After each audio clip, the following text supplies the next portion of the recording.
علماء اہل حدیث سے ایک مناظرہ طے ہو گیا بلواڑے میں. چھوٹی سی وہاں جماعت تھی. ایک مولوی صاحب تھے, وہ ہر جگہ کہتے پیتے تھے کہ سورہ فاتحہ کے بغیر نماز نہیں ہوتی, سورہ فاتحہ کے بغیر نماز نہیں ہوتی. ہمارے مریدین نے ہم سے پوچھا, حضرت یہ کیا ماجرا؟ میں نے کہا بھائی سورہ فاتحہ کا پڑھنا حرام, جو پڑھے گا اس کے منہ میں آگ ڈال دی جائے گی قیامت میں. ہم لوگوں نے تو یہی پڑھا تھا, یہی سنا تھا. آخرکار مریدین نے مجبور کیا, مناظرہ اسی پہ طے ہو گیا. ہم لوگوں کا دعویٰ تھا کہ دیوبندی آؤ, وہاں بھی آؤ, مناظرے میں تو اس کو 1 منٹ میں ہرا دیں گے. اس سے پہلے بھی 2 مناظرے کر لیا تھا.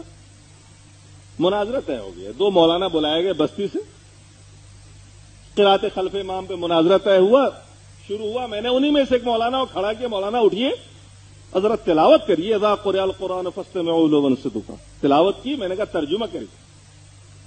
انہوں نے ترجمہ کیا کہ جب قرآن پڑھا جائے خاموشی سے سنو اور چپ رہو. میں نے کہا دیکھیے یہ اللہ کا حکم ہے, سارے جنتا کو بتایا میں نے, یہ اللہ کا حکم ہے.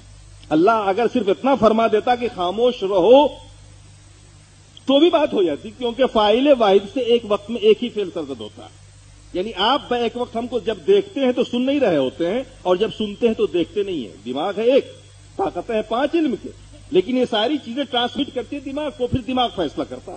تو یہ منطق کا قاعدہ کلیہ ہے کہ فاعل واحد سے ایک ہی فعل سرزد ہوگا. اللہ نے فرمایا چپ رہو.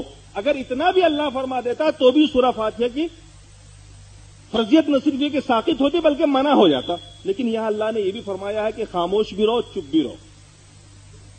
میں نے لوگوں سے کہا کہ دیکھو یہ علماء جن کو آپ لائے ہو مناظرہ کے لیے, جن کو ہم گستاخ رسول اب تک کہا کرتے تھے, اب یہ کہنا پڑے گا کہ یہ قرآن کو بھی نہیں مانتے. قرآن کی آیت میں اللہ نے حکم دیا ہے اور یہ کہہ رہے ہیں سورہ فاتحہ پیچھے پڑھو, ادھر آگے امام قرات کرے گا اور پیچھے سے کہیں گے کہ مقتدی سورہ فاتحہ پڑھے. اب بتاؤ کیسے سننا پایا جائے گا, کیسے چپ رہنا پایا جائے گا؟ لوگوں کی بات سمجھ میں آ گئی. لوگ آ کے مولانا آپ بالکل ٹھیک کہہ رہے ہیں, حضرت آپ بالکل ٹھیک کہہ رہے ہیں, یہ سب غلط ہے. بات آئی گئی ہو گئی.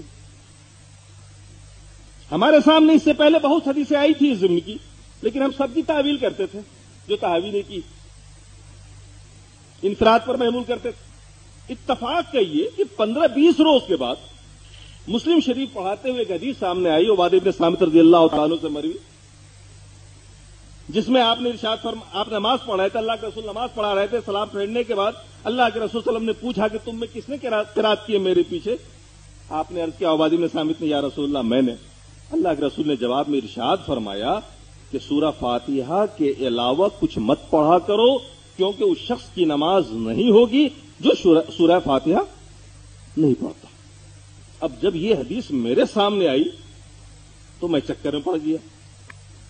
اب تک یہ حدیث نہیں آئی تھی, عملی تفسیر آئی ہم نے سامنے آئی. اب میں سوچنے پہ مجبور ہو گیا کہ یا اللہ, قرآن کی آیت اللہ کے رسول پہ نازل ہوئی, مطلب ہم نکال رہے ہیں. اگر اس کا وہی مطلب ہے جو ہم بیان کر رہے ہیں تو پھر اللہ کے رسول نے ایسا کیوں فرمایا؟ اب ہم پریشانی میں مبتلا ہو گئے. اب میں نے سوچا کہ تحقیق کرنی پڑے گی, اور میرے دماغ میں آیا کہ اب قرآن کی اس آیت کا پہلے مطلب دیکھا جائے کہ مفسروں کی نظر میں کیا ہے. ہم نے اس کے لیے اسپیشل خاموشی کے ساتھ جے پور کا سفر کیا, وہاں 11 تفسیریں اٹھا کے دیکھا. معلوم ہوا کہ یہ آیت مکی ہے اور نماز کی فرضیت سے پہلے ہی نازل ہوئی تھی. یہ والغوا فیہ کا جواب ہے. جو کفار مکہ نے مشورہ کیا, میٹنگ کی کہ جب محمد قرآن پڑھے تم لوگ شور مچاؤ, والغوا فیہ شور مچاؤ تاکہ تم کامیاب ہو جاؤ, ان کی بات دوسرے نہ سن سکے. تو اس کے جواب میں یہ آیت نازل ہوئی کہ اذا قرئ القرآن, جب قرآن پڑھا جائے خاموشی سنو, چپ رہو, ہو سکتا ہے اللہ تمہارے اوپر رحم کر دے, تمہیں ہدایت دے دو. اب سمجھ میں آیا کہ اس آیت کو کہاں پہ فٹ کیا گیا, نازل تو کیا کہاں ہوئی, شان نزول کچھ اور ہے اور فٹ کہیں اور پہ کیا گیا. اب شرح صدر ہوا.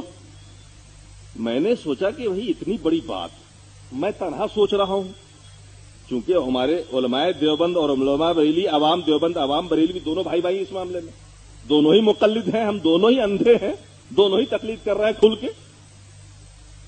تو مجھے اطمینان نہیں ہوا. میں نے کہا نہیں, تحقیق کرنی پڑے گی, میں جرات نہیں کر سکتا بولنے کی. چنانچہ جامعہ کے 2 بڑے عالم جو شیخ الحدیث تھے, ان کو بٹھا کے اکیلے میں نے اپنی یہ ساری پریشانی رکھی ان کے سامنے. گفتگو شروع ہوئی قرات خلف امام پہ,